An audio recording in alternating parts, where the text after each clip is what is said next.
lafan keenye har'a deemtee boriin teenye halkan irraas hin dandeenye.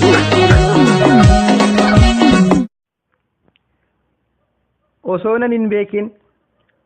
hin beekin qalbii kiyya buttee jecha kee miyaawaan onnee kiyya buutee sitti na fayyite onneen koo madoofte arrammoo yaadaddaa fudhattee naaf dhufte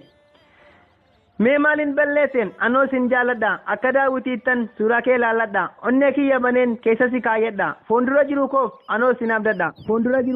anoo sin abdadha maalumaaf jijjiirte kaayyoo kee jalqabaa sin jechuu kootu tarii badii qabaa moo nama adda gongorsee karaarraa si qabee garaa kee jaalalaa duddanatti goote abdiin sirra kaa'e hundumaa facaaftee lubbuu koo maal taate garaana irraa murtee boqonnaa onnee koo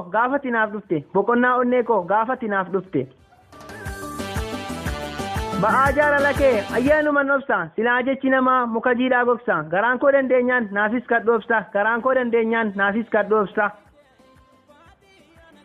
ilillii jiruu koo abdii koo eegaree boqonnaa argadhee ergansiin wal bare namni addaan nu baase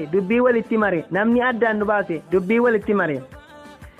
galatoomaa ulfaadha kan kana barreesse Aaniyyee Jimmaatiin kan walaleesse Biyyaa Qaasimaati ulfaadha.